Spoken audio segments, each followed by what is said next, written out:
2024년 한 한국인이 동남아시아 어느 국가에서 흔적도 없이 사라졌습니다.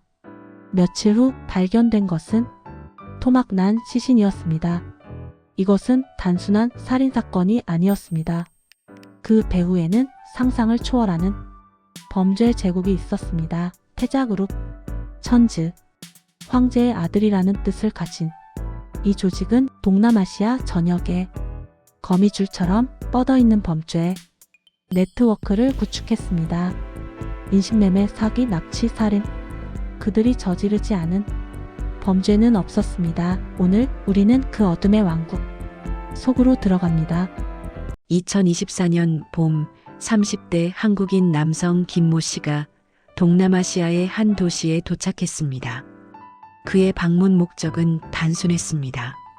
현지에서 작은 무역 사업을 시작하기 위한 시장 조사였습니다. 김 씨는 조심스러운 성격이었습니다.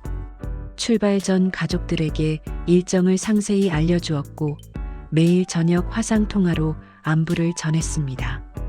그는 처음 며칠간 현지 시장을 돌아보고 잠재적 거래처들을 만났습니다. 모든 것이 순조로워 보였습니다. 그의 SNS에는 현지 음식 사진, 야경, 시장 풍경 등이 올라왔습니다. 생각보다 기회가 많은 것 같다는 댓글과 함께 가족들은 안심했고 친구들은 응원 댓글을 달았습니다. 하지만 4월 15일을 마지막으로 그의 연락이 끊겼습니다. 처음에는 바쁜 일정 때문이라고 생각했습니다. 하지만 하루가 지나고 이틀이 지나도 연락이 없자 가족들은 불안해지기 시작했습니다. 전화는 계속 꺼져 있었고 SNS는 업데이트되지 않았습니다. 어머니는 현지 한국 대사관에 연락했습니다. 대사관은 현지 경찰에 실종 신고를 접수했지만 초기 반응은 미온적이었습니다. 성인이 며칠 연락을 안 하는 것은 흔한 일이다. 아마 개인적인 사정이 있을 것이다라는 답변뿐이었습니다. 하지만 가족의 악몽은 일주일 후 현실이 되었습니다. 4월 22일 아침 현지 경찰은 도시 외곽의 한 야산에서 심하게 훼손된 시신을 발견했습니다. 신원 확인에는 시간이 걸렸습니다. DNA 검사 결과가 나오기까지 가족들은 지옥 같은 시간을 보내야 했습니다. 그리고 최종 확인되었습니다. 시신은 김모 씨였습니다. 부검 결과는 충격적이었습니다. 사인은 둔기에 의한 두부 손상이었지만 그것이 전부가 아니었습니다. 시신에는 여러 차례 구타당한 흔적이 있었고 일부 신체 부위는 의도적으로 절단된 것으로 보였습니다. 법의학자들은 이것이 단순한 살인이 아니라 고문과 린치가 동반된 조직적 범죄일 가능성이 높다고 판단했습니다. 그렇다면 왜 김 씨는 이런 끔찍한 죽음을 맞이해야 했을까요? 현지 경찰의 초기 수사는 방향을 잡지 못했습니다. 하지만 한국 경찰이 합류하면서 상황이 달라졌습니다. 김 씨의 휴대전화 기록, 이메일, SNS 메시지를 철저히 분석한 결과 놀라운 사실이 드러났습니다. 김 씨는 실종 사흘 전 우연히 한 카페에서 수상한 대화를 들었던 것으로 보입니다. 그의 메모 앱에는 이런 내용이 기록되어 있었습니다. 오늘 카페에서 한국어로 통화하는 사람들을 봤다. 내용이 좀 이상했다. 이번 달 목표 인원, 송금 루트 변경, 경찰 단속 강화 같은 단어들. 혹시 범죄 조직? 김 씨는 호기심이 많은 사람이었습니다. 그는 그 카페를 다시 방문했고 그 사람들을 멀리서 관찰했습니다. 심지어 몰래 사진을 찍기도 했습니다. 그리고 그 사진을 한국에 있는 친구에게 전송하며 이렇게 말했습니다. 이상한 사람들을 봤어. 나중에 자세히 이야기해 줄게. 이것이 그의 마지막 메시지였습니다. CCTV 분석 결과 김 씨가 마지막으로 목격된 것은 4월 14일 저녁 9시경이었습니다. 그는 호텔 근처의 편의점에서 물을 사고 있었습니다. 그리고 편의점을 나오는 순간 검은색 승합차가 그 앞에 멈춰 섰습니다. 3명의 남성이 차에서 내렸고 김 씨와 짧은 대화를 나눈 후 그를 차에 태웠습니다. 놀랍게도 저항하는 모습은 보이지 않았습니다. 마치 아는 사람인 것처럼 자연스럽게 차에 탔습니다. 경찰은 이것이 치밀한 유인 작전이었다고 판단했습니다. 범인들은 김 씨를 오랜 시간 감시했고 그의 동선과 습관을 파악했습니다. 그리고 가장 자연스럽게 접근할 수 있는 방법을 찾아냈습니다. 한 가지 가능성은 그들이 한국어를 유창하게 구사하며 같은 한국인인 척 접근했다는 것입니다. 혹시 한국 분이세요? 저희도 한국에서 온 사업가입니다. 혹시 시간 되시면 저녁 한번 같이 하시겠습니까? 같은 친근한 접근이었을 수 있습니다. 차량 추적 결과 그 승합차는 도심을 벗어나 외곽 지역으로 향했습니다. CCTV가 거의 없는 지역이었습니다. 마지막으로 포착된 것은 한 공단 지역 근처였고 그 이후의 행적은 알 수 없었습니다. 현지 경찰은 그 지역 일대를 수색했습니다. 그리고 한 버려진 창고에서 중요한 증거를 발견했습니다. 바닥에는 대량의 혈흔이 있었고 김 씨의 소지품 일부가 발견되었습니다. 지갑, 시계, 그리고 그의 휴대전화였습니다. 법의학 분석 결과 김 씨는 이곳에서 상당 시간 동안 고문을 당한 것으로 추정되었습니다. 그들은 무엇을 알아내려 했던 걸까요? 한국 경찰의 분석에 따르면 범인들은 김 씨가 얼마나 많은 것을 알고 있는지, 누구에게 정보를 전달했는지 확인하려 했을 것입니다. 김 씨가 찍은 사진 속 인물들이 누구인지, 그리고 그가 어떤 의도를 가지고 있는지 파악하려 했을 것입니다. 김 씨가 아무것도 모른다고, 단지 우연이었다고 아무리 설명해도 소용없었을 것입니다. 범죄 조직의 입장에서는 조금이라도 위험 요소가 있다면 제거하는 것이 원칙이었습니다. 그리고 그들은 본보기를 만들고 싶어 했을 수도 있습니다. 우리에게 함부로 접근하면 어떤 일이 벌어지는지 보여주는 공포의 메시지. 하지만 범인들은 한 가지 실수를 했습니다. 너무 자신만만했던 나머지 증거를 완전히 지우지 못했습니다.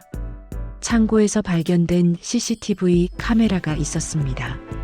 범인들은 이미 영상을 삭제했다고 생각했지만 디지털 포렌식 전문가들은 삭제된 데이터를 복구해냈습니다. 흐릿하고 불완전한 영상이었지만 결정적인 장면들이 담겨 있었습니다. 김 씨를 끌고 들어가는 여러 명의 남성들, 그리고 그들의 얼굴 일부가 촬영되어 있었습니다. 한국과 현지 경찰은 이 영상을 토대로 범인들의 신원을 추적했습니다. 국제형사 데이터베이스를 검색하고 이민 기록을 조사하고 현지 정보원들에게 수소문했습니다. 그리고 마침내 하나의 이름이 부상했습니다. 태자그룹. 처음에는 단순한 소문이었습니다. 현지 한인 사회에서 요즘 수상한 한국인들이 많이 왔다. 태자그룹이라는 조직이 사람들을 납치한다는 이야기가 돌고 있었습니다. 경찰은 처음에는 이를 과장된 소문으로 치부했습니다. 하지만 조사가 깊어질수록 이것이 사실임이 드러났습니다. 태자그룹 혹은 천지라고 불리는 이 조직은 이미 여러 국가의 경찰과 인터폴의 주시 대상이었습니다. 수십 건의 납치, 살인, 사기 사건과 연루되어 있었습니다. 하지만 그들은 교묘하게 법망을 피해왔습니다. 그들의 조직 구조는 마치 테러 조직처럼 세포 단위로 나뉘어져 있었습니다. 각 팀은 독립적으로 움직이며 상부의 지시만 받을 뿐 다른 팀의 활동은 알지 못했습니다. 한 팀이 적발되어도 전체 조직에는 영향을 미치지 않는 구조였습니다. 김 씨를 납치하고 살해한 팀도 이런 세포 조직 중 하나였습니다. 경찰은 CCTV 영상 속 인물 중 2명의 신원을 파악했습니다. 놀랍게도 그들 중 한 명은 한국인이었습니다. 이 씨라는 이름의 이 남성은 30대 초반으로 한국에서 사기 혐의로 수배 중이었습니다. 그는 빚을 피해 동남아시아로 도주했다가 태자그룹에 포섭된 것으로 보였습니다. 또 다른 인물은 현지인이었지만 과거 여러 폭력 사건에 연루된 전력이 있었습니다. 그는 태자그룹의 집행자로 알려져 있었습니다. 조직에 위협이 되는 인물들을 제거하는 역할이었습니다. 경찰은 두 사람의 행적을 추적하기 시작했습니다. 휴대전화 위치 추적, 은행 거래 내역, 목격자 증언 등 모든 수단을 동원했습니다. 하지만 그들은 이미 자취를 감춘 뒤였습니다. 사건 직후 국경을 넘어 다른 나라로 이동한 것으로 추정되었습니다. 태자그룹의 네트워크는 여러 국가에 걸쳐 있었고 범인들을 쉽게 숨겨줄 수 있었습니다. 한국 정부는 인터폴에 적색 수배를 요청했습니다. 외교 채널을 통해 인근 국가들에도 협조를 요청했습니다. 하지만 현실은 녹록지 않았습니다. 일부 국가들은 부패가 만연했고 태자그룹과 유착 관계에 있는 공무원들도 많았습니다. 정보가 유출되고 수사가 방해받는 일이 빈번했습니다. 한 탈북자 출신 정보원은 이렇게 증언했습니다. 태자그룹은 단순한 범죄 조직이 아닙니다. 그들은 하나의 국가와 같습니다. 자체 정보망, 자체 법, 자체 경제 시스템을 가지고 있습니다. 현지 경찰보다 더 많은 자원과 인력을 보유하고 있죠. 실제로 태자그룹은 일부 지역에서 사실상의 치외법권을 누리고 있었습니다. 현지 공무원들에게 뇌물을 제공하고 지역 경제에 상당한 투자를 하면서 보호막을 구축했습니다. 심지어 일부 지역에서는 태자그룹이 고용주로서 존경받기도 했습니다. 수백 명의 현지인을 고용하고 괜찮은 급여를 지급했기 때문입니다. 물론 그들이 하는 일의 실체를 아는 사람은 많지 않았습니다. 김 씨 사건은 국제적인 주목을 받기 시작했습니다. 한국 언론이 대대적으로 보도했고 국제인권단체들도 관심을 가졌습니다. 태자그룹의 범죄 실태가 수면 위로 떠오르기 시작한 것입니다. 하지만 정의의 시련은 요원해 보였습니다. 범인들은 여전히 잡히지 않았고 태자그룹의 핵심 인물들은 안전한 곳에 숨어 있었습니다. 김 씨의 가족은 절망에 빠졌습니다. 아들의 시신을 한국으로 모셔오는 것조차 복잡한 절차와 비용 때문에 쉽지 않았습니다. 장례식장에 놓인 영정사진 속 김 씨는 밝게 웃고 있었습니다. 그는 단지 새로운 사업 기회를 찾아 떠났을 뿐이었습니다. 그의 어머니는 언론 인터뷰에서 이렇게 말했습니다. 우리 아들은 착한 아이였어요. 누구도 해치지 않았어요. 단지 열심히 살려고 했을 뿐이에요. 그런데 왜 이렇게 끔찍하게 죽어야 했나요? 김 씨의 죽음은 단순한 개인의 비극이 아니었습니다. 그것은 국제범죄 조직의 위험성을 보여주는 경고였습니다. 그리고 태자그룹이 얼마나 잔인하고 무자비한 조직인지를 전 세계에 알리는 계기가 되었습니다. 하지만 김 씨는 유일한 피해자가 아니었습니다. 그의 죽음이 언론에 보도되는 동안에도 수십 명의 다른 사람들이 태자그룹의 덫에 걸려들고 있었습니다. 어떤 이들은 아직도 철조망 너머의 건물에 갇혀 매일 사기 전화를 걸고 있을 것입니다. 어떤 이들은 탈출을 시도하다 붙잡혀 고문을 당하고 있을 것입니다. 그리고 어떤 이들은 이미 김 씨처럼 목숨을 잃었지만 아직 발견되지 않았을 수도 있습니다. 한국 정부는 동남아시아 여행 시 주의를 당부하는 경보를 발령했습니다. 특히 고액 연봉을 제시하는 해외 취업 광고를 조심하라고 경고했습니다. 하지만 이것만으로는 충분하지 않았습니다. 문제는 태자그룹이 계속 진화하고 있다는 점이었습니다. 그들은 끊임없이 새로운 수법을 개발하고 새로운 지역으로 확장하고 있었습니다. 그리고 가장 두려운 것은 태자그룹이 단순한 범죄 조직을 넘어 하나의 거대한 범죄 생태계를 구축하고 있다는 사실이었습니다. 그들은 더 이상 숨어서 활동하는 조직이 아니었습니다. 그들은 공공연하게, 때로는 합법적인 외관을 띠고 활동하고 있었습니다. 김 씨의 죽음 이후 한국 경찰은 태자그룹에 대한 전면적인 조사에 착수했습니다. 국제공조수사팀이 구성되었고 여러 국가의 경찰들이 정보를 공유하기 시작했습니다. 그 과정에서 더욱 충격적인 사실들이 드러났습니다. 태자그룹의 규모와 영향력은 상상을 초월했습니다. 그들은 단순한 범죄 조직이 아니라 거대한 범죄 제국이었습니다. 국제공조수사가 본격화되면서 태자그룹의 전모가 서서히 드러나기 시작했습니다. 그 규모는 충격적이었습니다. 태자그룹은 최소 12개국에 거점을 두고 있었습니다.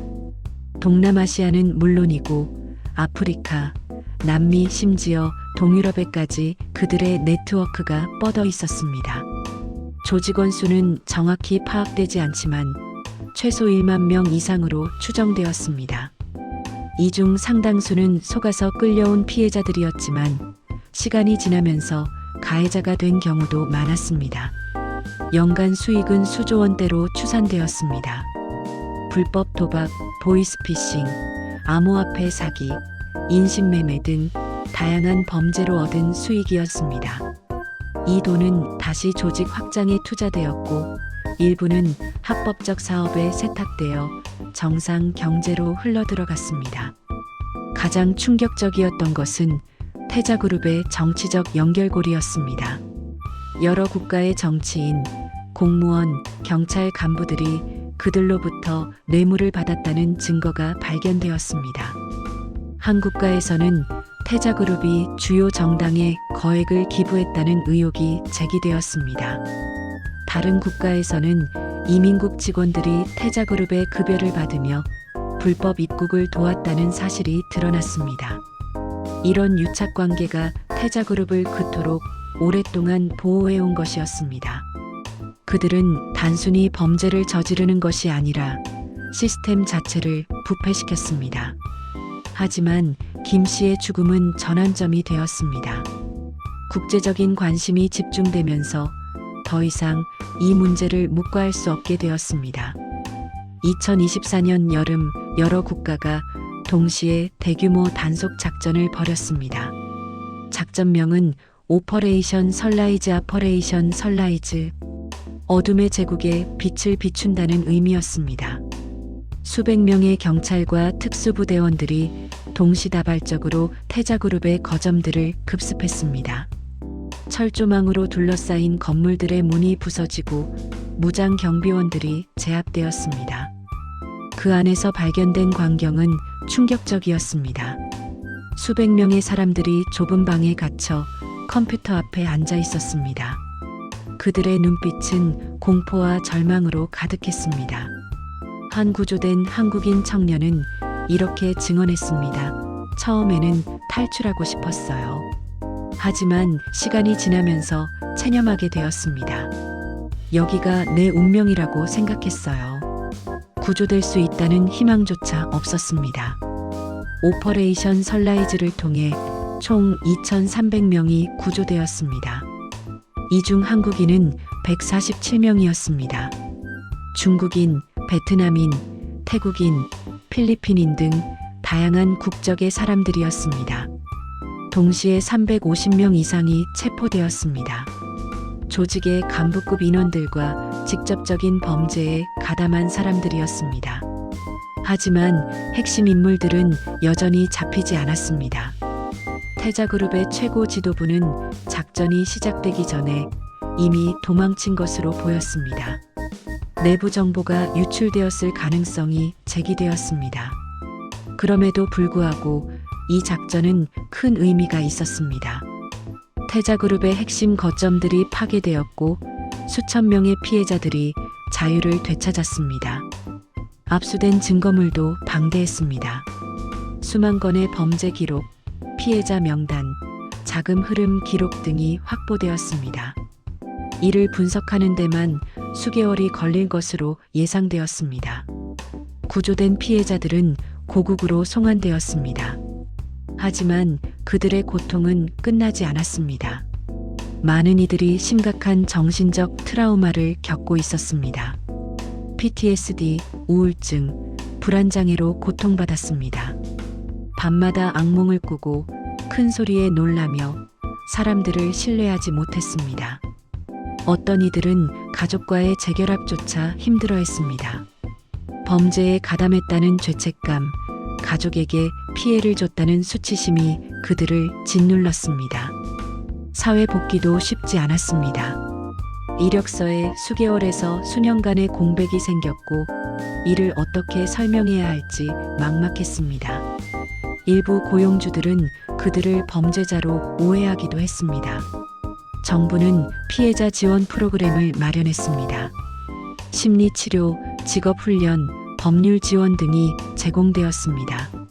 하지만 예산과 인력이 부족했고 많은 피해자들이 제대로 된 도움을 받지 못했습니다.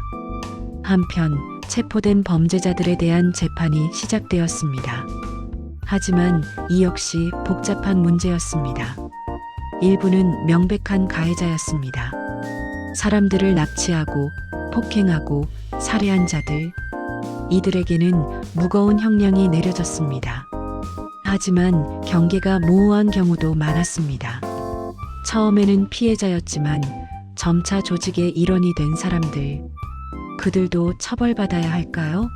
아니면 그들 역시 피해자로 봐야 할까요? 법정에서는 치열한 공방이 벌어졌습니다. 변호인들은 그들도 강압에 의해 어쩔 수 없이 범죄에 가담했다고 주장했습니다. 검사들은 그들의 행위로 수많은 사람들이 피해를 입었다고 반박했습니다. 일부 국가에서는 피해자와 가해자를 구분하는 기준을 마련했습니다.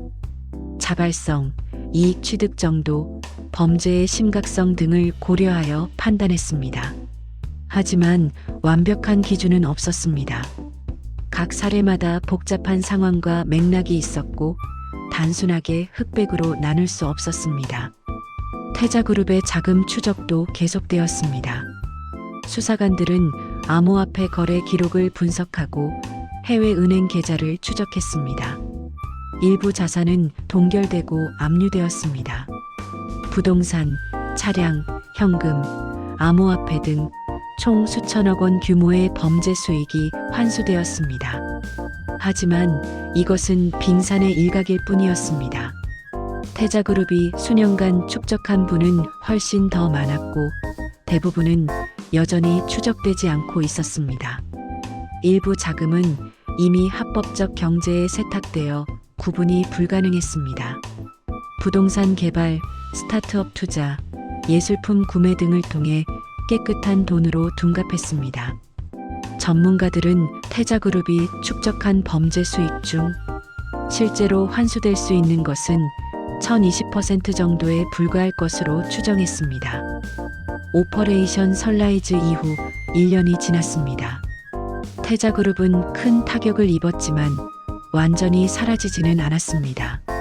일부 잔당들이 다른 지역에서 재집결하고 있다는 정보가 포착되었습니다.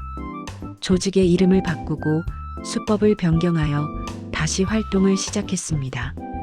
더 우려스러운 것은 모방 범죄가 증가했다는 점입니다. 태자그룹의 성공을 본 다른 범죄 조직들이 비슷한 방식을 시도하기 시작했습니다. 국제사회는 이 문제에 더욱 적극적으로 대응하기 시작했습니다. 정기적인 국제공조회의가 개최되었고 정보 공유 시스템이 구축되었습니다.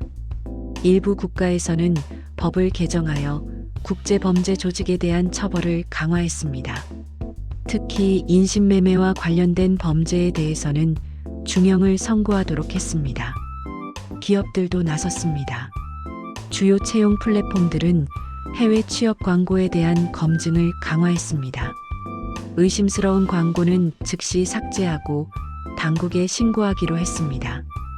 은행과 암호화폐 거래소들도 자금 세탁 방지 시스템을 강화했습니다. 수상한 거래를 자동으로 감지하고 당국에 보고하는 AI 시스템을 도입했습니다. 하지만 가장 중요한 것은 개인의 경각심이었습니다. 너무 좋은 조건의 해외 취업 제한은 의심해야 합니다. 고액 연봉, 항공료 제공, 즉시 출국 요구 등은 전형적인 인신매매의 수법입니다. 회사의 실체를 확인해야 합니다. 웹사이트, 사업자 등록증, 실제 사무실 존재 여부 등을 꼼꼼히 확인해야 합니다. 출국 전 가족과 친구들에게 상세한 정보를 공유해야 합니다. 회사명, 주소, 연락처, 담당자 정보 등을 남겨두어야 합니다. 현지 도착 후에도 정기적으로 연락해야 합니다. 만약 여권을 빼앗기거나 통신이 제한되거나 이상한 일을 하도록 강요받는다면 즉시 대사관이나 경찰에 도움을 요청해야 합니다.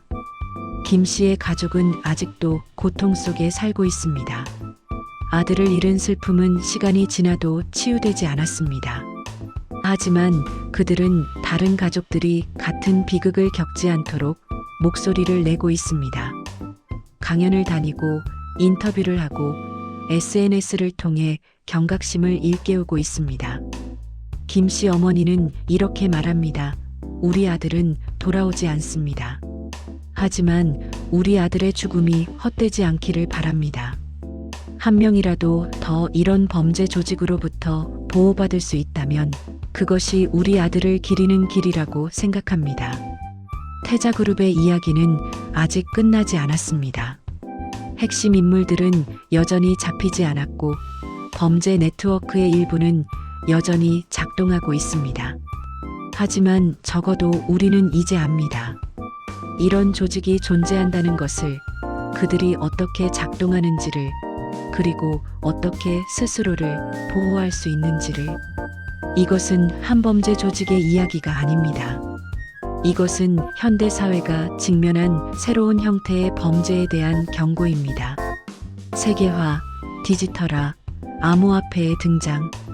이 모든 것이 우리의 삶을 편리하게 만들었지만 동시에 새로운 범죄의 기회도 만들어냈습니다.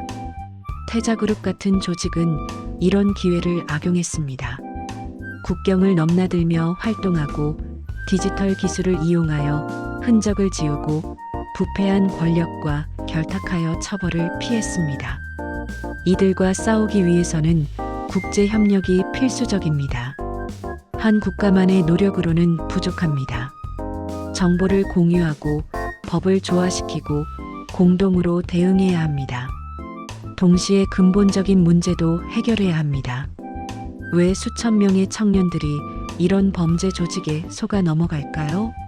양질의 일자리 부족, 경제적 어려움, 미래에 대한 불안이 그들을 취약하게 만듭니다. 사회적 안전망을 강화하고 청년들에게 더 많은 기회를 제공한다면 태자그룹 같은 조직의 먹잇감이 되는 사람들이 줄어들 것입니다. 부패와의 싸움도 중요합니다. 태자그룹이 그토록 오래 활동할 수 있었던 것은 부패한 공무원들의 도움이 있었기 때문입니다. 투명성을 높이고 책임을 강화하고 부패를 철저히 처벌해야 합니다. 마지막으로 우리 모두의 관심과 경각심이 필요합니다. 범죄는 어둠 속에서 자랍니다. 우리가 관심을 갖고 이야기하고 행동할 때 그 어둠을 걷어낼 수 있습니다. 김 씨의 죽음은 비극이었습니다. 하지만 그 비극이 변화의 시작이 될 수 있습니다. 더 많은 사람들이 경각심을 갖게 되었고 정부와 기업들이 행동에 나섰습니다. 태자그룹이라는 범죄 제국은 흔들리고 있습니다. 완전히 무너뜨리기까지는 시간이 걸리겠지만 우리는 올바른 방향으로 나아가고 있습니다. 그리고 언젠가 김 씨와 같은 희생자가 더 이상 나오지 않는 날이 올 것입니다. 그날까지 우리는 싸워야 합니다. 정의를 위해, 인간의 존엄성을 위해, 그리고 더 안전한 세상을 위해. 태자그룹의 이야기는 여기서 끝나지 않습니다. 이것은 계속되는 싸움의 한 장일 뿐입니다. 하지만 우리가 함께한다면 반드시 승리할 수 있습니다. 기억하십시오. 당신의 경각심이 누군가의 생명을 구할 수 있습니다. 당신의 관심이 범죄와의 싸움에서 중요한 무기가 될 수 있습니다. 그리고 무엇보다 김 씨와 같은 희생자들을 기억해 주십시오. 그들의 이야기를 전하고 그들의 죽음이 헛되지 않도록 만들어 주십시오. 범죄 왕국 천츠. 그들의 제국은 무너지고 있습니다. 그리고 그 폐허 위에 우리는 더 나은 세상을 건설할 것입니다. 이것은 끝이 아닙니다. 이것은 시작입니다. 2024년 봄 30대 한국인 남성 김모 씨가 동남아시아의 한 도시에 도착했습니다. 그의 방문 목적은 단순했습니다. 현지에서 작은 무역 사업을 시작하기 위한 시장 조사였습니다. 김 씨는 조심스러운 성격이었습니다. 출발 전 가족들에게 일정을 상세히 알려주었고 매일 저녁 화상 통화로 안부를 전했습니다.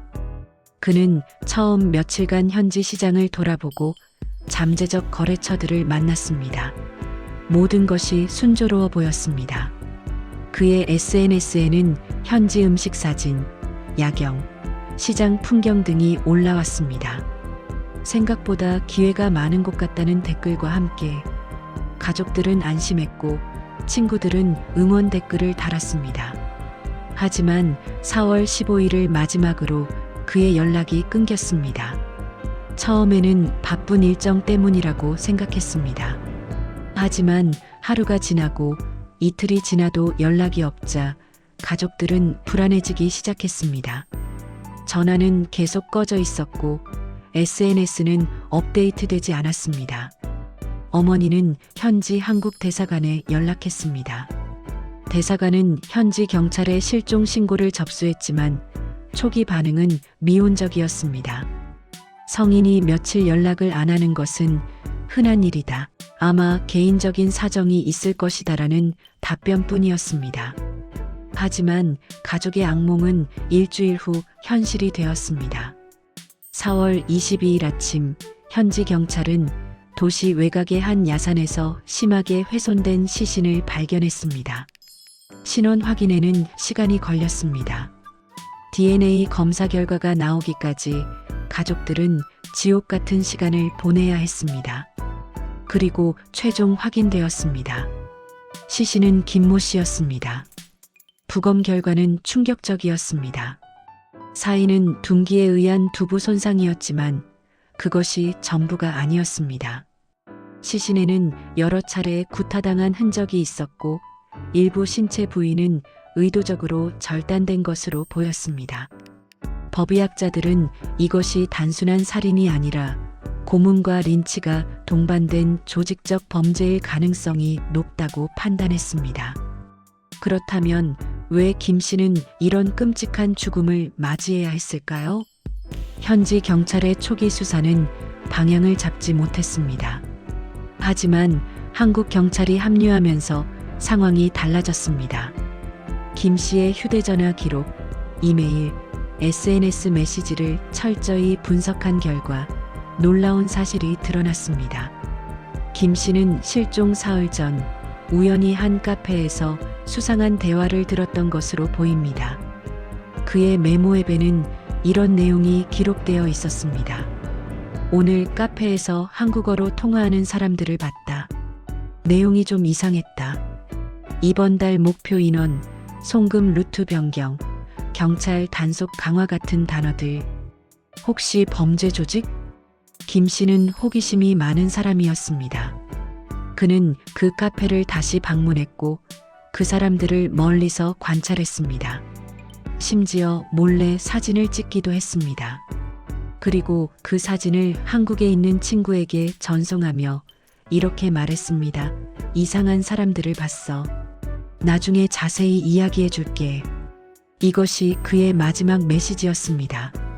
CCTV 분석 결과 김 씨가 마지막으로 목격된 것은 4월 14일 저녁 9시경이었습니다. 그는 호텔 근처의 편의점에서 물을 사고 있었습니다. 그리고 편의점을 나오는 순간 검은색 승합차가 그 앞에 멈춰 섰습니다. 3명의 남성이 차에서 내렸고 김 씨와 짧은 대화를 나눈 후 그를 차에 태웠습니다. 놀랍게도 저항하는 모습은 보이지 않았습니다. 마치 아는 사람인 것처럼 자연스럽게 차에 탔습니다. 경찰은 이것이 치밀한 유인 작전이었다고 판단했습니다. 범인들은 김 씨를 오랜 시간 감시했고 그의 동선과 습관을 파악했습니다. 그리고 가장 자연스럽게 접근할 수 있는 방법을 찾아냈습니다. 한 가지 가능성은 그들이 한국어를 유창하게 구사하며 같은 한국인인 척 접근했다는 것입니다. 혹시 한국 분이세요?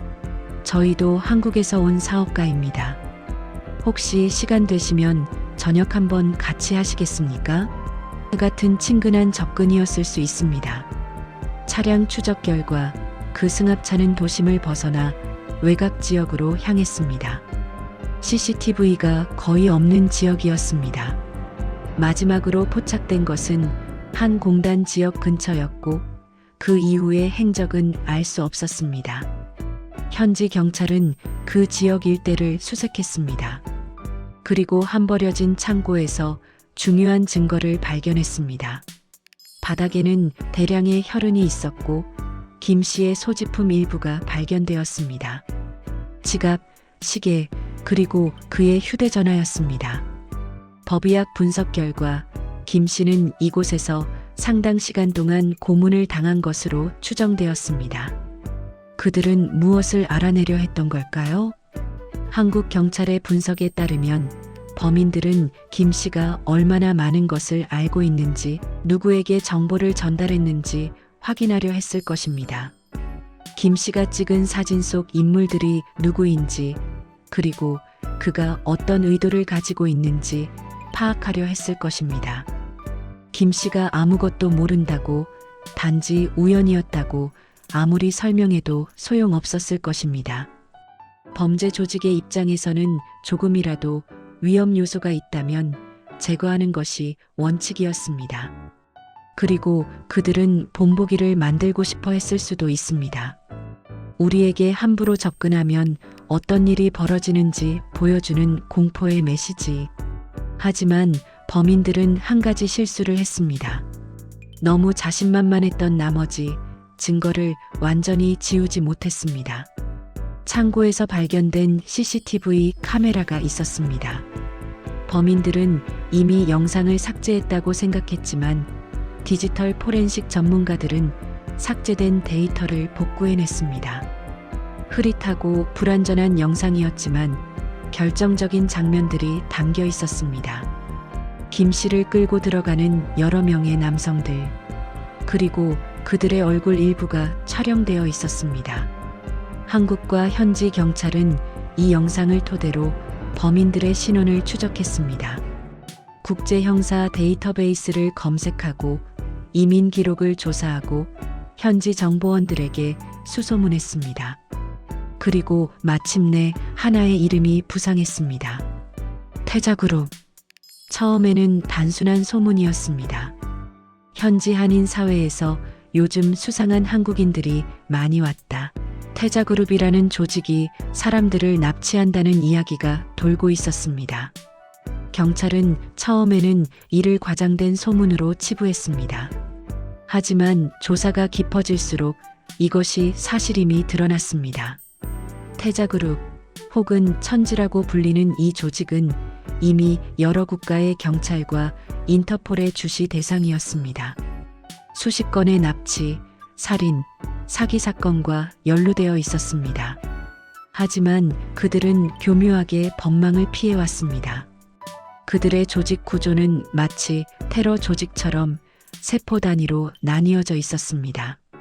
각 팀은 독립적으로 움직이며 상부의 지시만 받을 뿐 다른 팀의 활동은 알지 못했습니다. 한 팀이 적발되어도 전체 조직에는 영향을 미치지 않는 구조였습니다.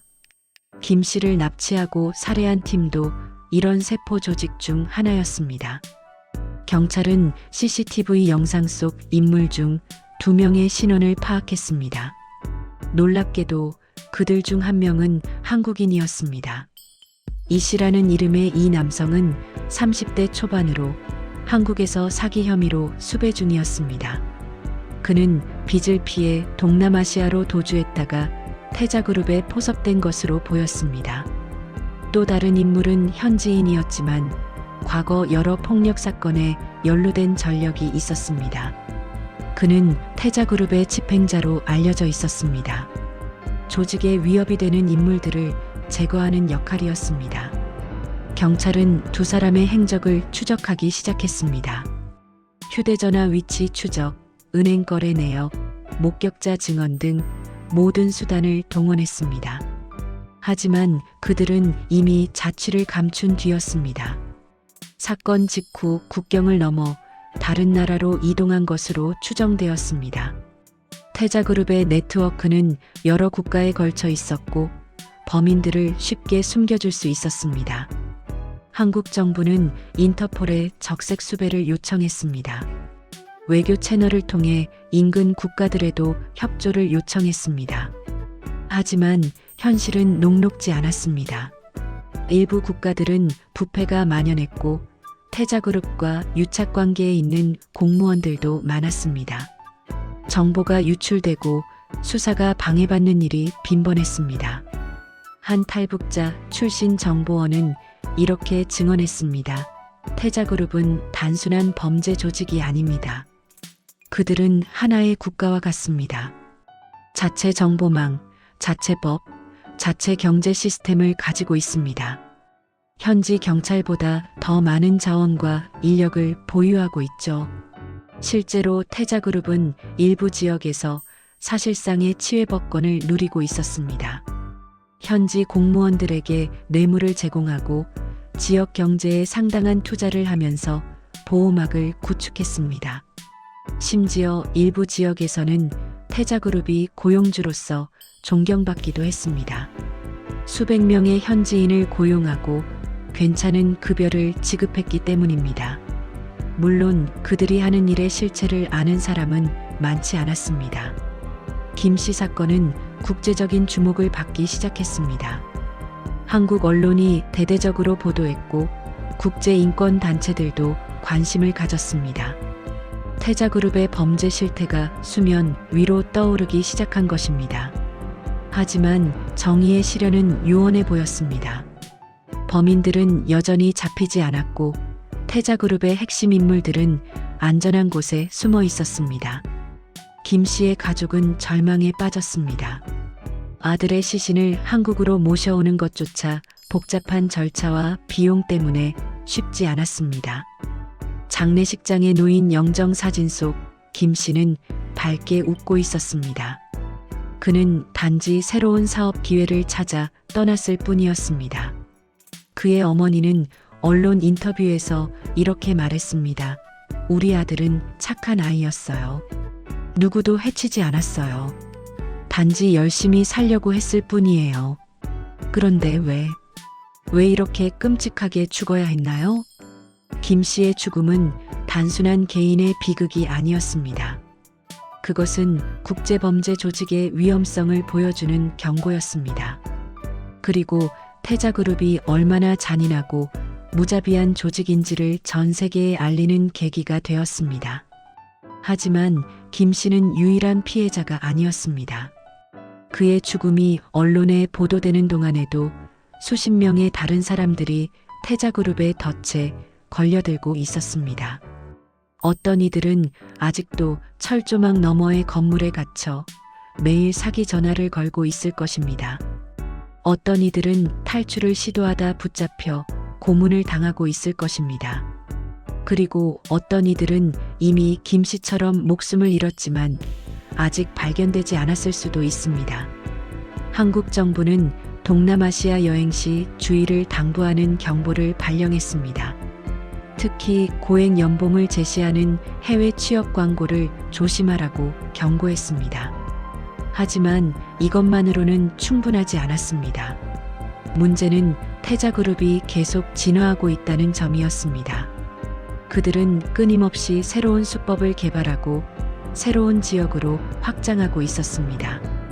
그리고 가장 두려운 것은 태자그룹이 단순한 범죄 조직을 넘어 하나의 거대한 범죄 생태계를 구축하고 있다는 사실이었습니다. 그들은 더 이상 숨어서 활동하는 조직이 아니었습니다.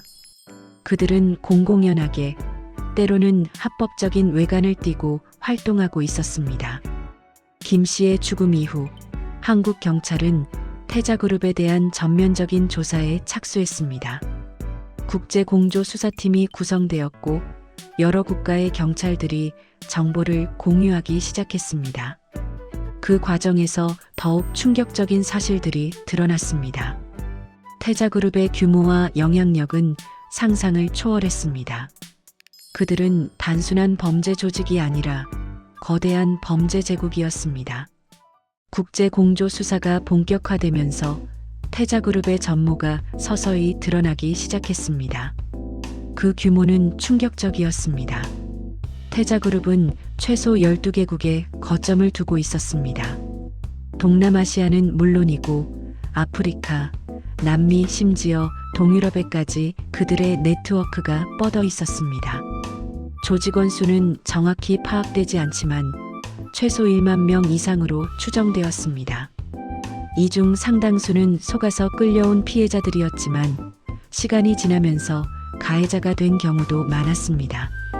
연간 수익은 수조 원대로 추산되었습니다.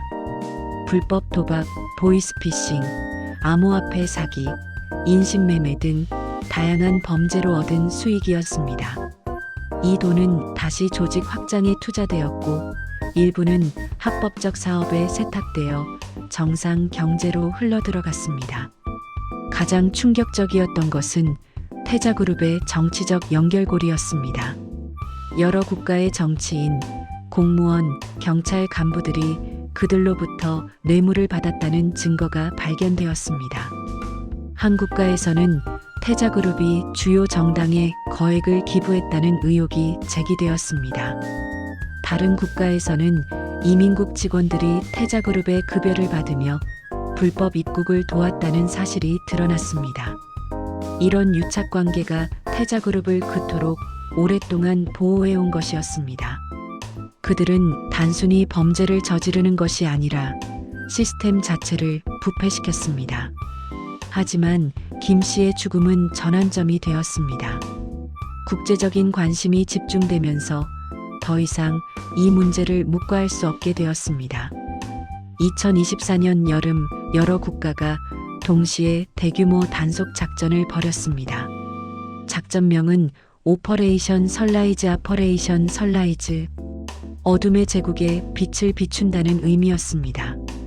수백 명의 경찰과 특수부대원들이 동시다발적으로 태자그룹의 거점들을 급습했습니다.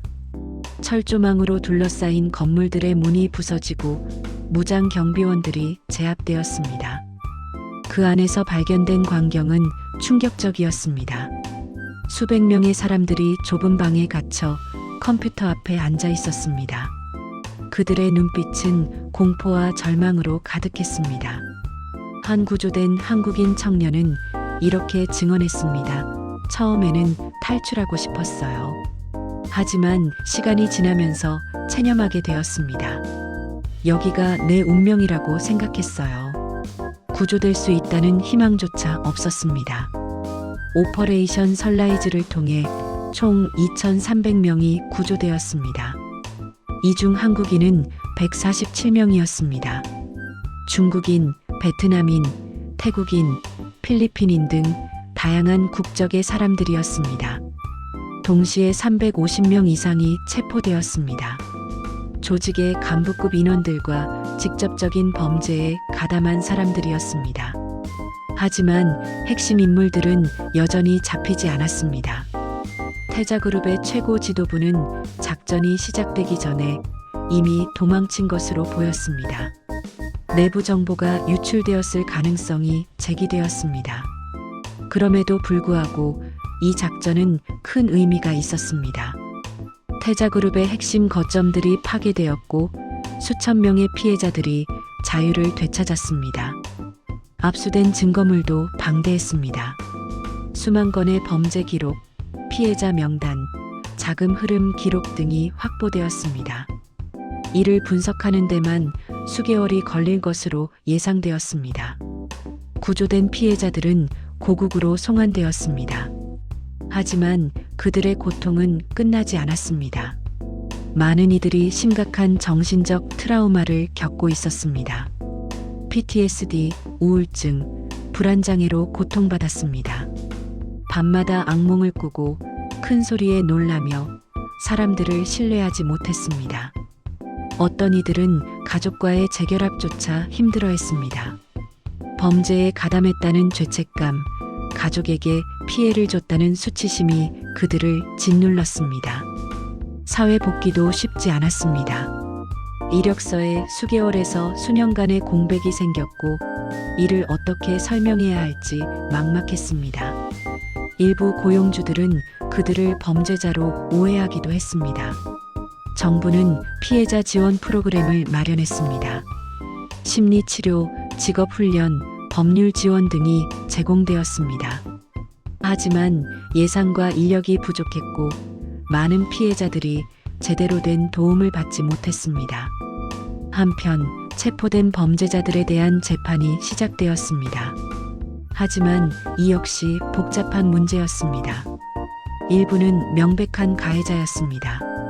사람들을 납치하고 폭행하고 살해한 자들, 이들에게는 무거운 형량이 내려졌습니다. 하지만 경계가 모호한 경우도 많았습니다. 처음에는 피해자였지만 점차 조직의 일원이 된 사람들, 그들도 처벌받아야 할까요? 아니면 그들 역시 피해자로 봐야 할까요? 법정에서는 치열한 공방이 벌어졌습니다. 변호인들은 그들도 강압에 의해 어쩔 수 없이 범죄에 가담했다고 주장했습니다. 검사들은 그들의 행위로 수많은 사람들이 피해를 입었다고 반박했습니다. 일부 국가에서는 피해자와 가해자를 구분하는 기준을 마련했습니다. 자발성, 이익 취득 정도, 범죄의 심각성 등을 고려하여 판단했습니다. 하지만 완벽한 기준은 없었습니다. 각 사례마다 복잡한 상황과 맥락이 있었고 단순하게 흑백으로 나눌 수 없었습니다. 태자그룹의 자금 추적도 계속되었습니다. 수사관들은 암호화폐 거래 기록을 분석하고 해외 은행 계좌를 추적했습니다. 일부 자산은 동결되고 압류되었습니다. 부동산, 차량, 현금, 암호화폐 등 총 수천억 원 규모의 범죄 수익이 환수되었습니다. 하지만 이것은 빙산의 일각일 뿐이었습니다. 태자그룹이 수년간 축적한 부는 훨씬 더 많았고 대부분은 여전히 추적되지 않고 있었습니다. 일부 자금은 이미 합법적 경제에 세탁되어 구분이 불가능했습니다. 부동산 개발, 스타트업 투자, 예술품 구매 등을 통해 깨끗한 돈으로 둔갑했습니다. 전문가들은 태자그룹이 축적한 범죄 수익 중 실제로 환수될 수 있는 것은 1020% 정도에 불과할 것으로 추정했습니다. 오퍼레이션 선라이즈 이후 1년이 지났습니다. 태자그룹은 큰 타격을 입었지만 완전히 사라지지는 않았습니다. 일부 잔당들이 다른 지역에서 재집결하고 있다는 정보가 포착되었습니다.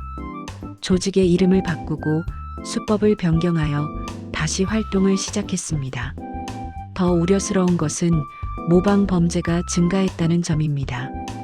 태자그룹의 성공을 본 다른 범죄 조직들이 비슷한 방식을 시도하기 시작했습니다. 국제사회는 이 문제에 더욱 적극적으로 대응하기 시작했습니다. 정기적인 국제공조회의가 개최되었고 정보 공유 시스템이 구축되었습니다. 일부 국가에서는 법을 개정하여 국제범죄 조직에 대한 처벌을 강화했습니다. 특히 인신매매와 관련된 범죄에 대해서는 중형을 선고하도록 했습니다. 기업들도 나섰습니다. 주요 채용 플랫폼들은 해외 취업 광고에 대한 검증을 강화했습니다. 의심스러운 광고는 즉시 삭제하고 당국에 신고하기로 했습니다. 은행과 암호화폐 거래소들도 자금 세탁 방지 시스템을 강화했습니다.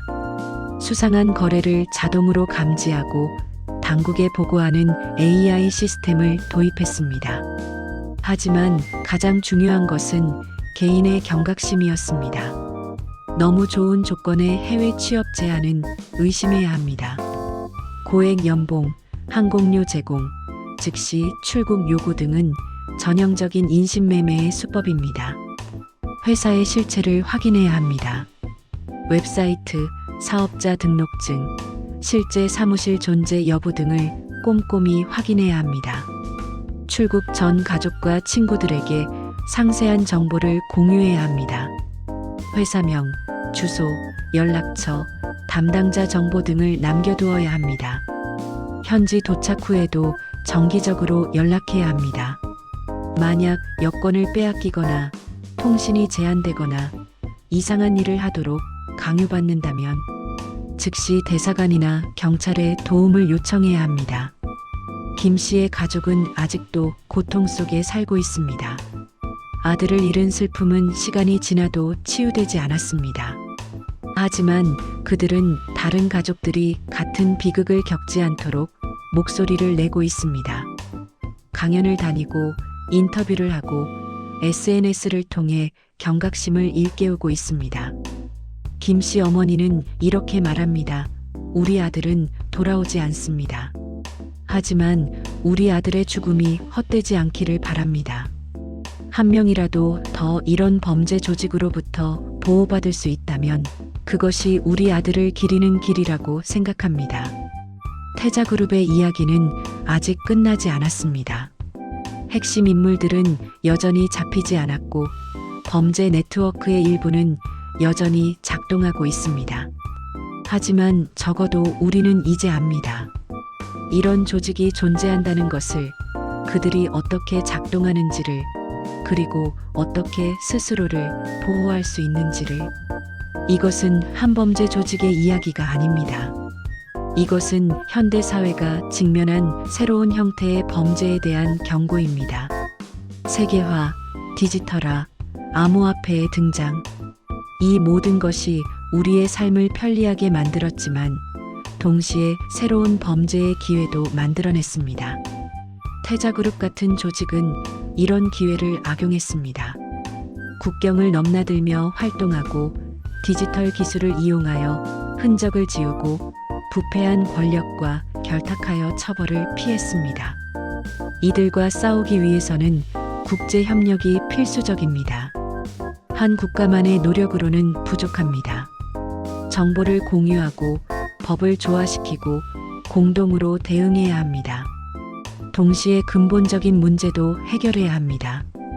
왜 수천 명의 청년들이 이런 범죄 조직에 속아 넘어갈까요? 양질의 일자리 부족, 경제적 어려움, 미래에 대한 불안이 그들을 취약하게 만듭니다. 사회적 안전망을 강화하고 청년들에게 더 많은 기회를 제공한다면 태자그룹 같은 조직의 먹잇감이 되는 사람들이 줄어들 것입니다. 부패와의 싸움도 중요합니다. 태자그룹이 그토록 오래 활동할 수 있었던 것은 부패한 공무원들의 도움이 있었기 때문입니다. 투명성을 높이고 책임을 강화하고 부패를 철저히 처벌해야 합니다. 마지막으로 우리 모두의 관심과 경각심이 필요합니다. 범죄는 어둠 속에서 자랍니다. 우리가 관심을 갖고 이야기하고 행동할 때 그 어둠을 걷어낼 수 있습니다. 김 씨의 죽음은 비극이었습니다. 하지만 그 비극이 변화의 시작이 될 수 있습니다. 더 많은 사람들이 경각심을 갖게 되었고 정부와 기업들이 행동에 나섰습니다.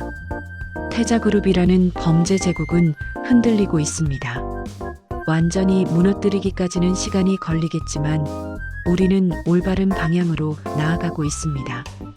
그리고 언젠가 김 씨와 같은 희생자가 더 이상 나오지 않는 날이 올 것입니다. 그날까지 우리는 싸워야 합니다. 정의를 위해, 인간의 존엄성을 위해, 그리고 더 안전한 세상을 위해. 태자그룹의 이야기는 여기서 끝나지 않습니다. 이것은 계속되는 싸움의 한 장일 뿐입니다. 하지만 우리가 함께한다면 반드시 승리할 수 있습니다. 기억하십시오. 당신의 경각심이 누군가의 생명을 구할 수 있습니다. 당신의 관심이 범죄와의 싸움에서 중요한 무기가 될 수 있습니다. 그리고 무엇보다 김 씨와 같은 희생자들을 기억해 주십시오. 그들의 이야기를 전하고 그들의 죽음이 헛되지 않도록 만들어 주십시오. 범죄 왕국 천츠. 그들의 제국은 무너지고 있습니다. 그리고 그 폐허 위에 우리는 더 나은 세상을 건설할 것입니다. 이것은 끝이 아닙니다. 이것은 시작입니다.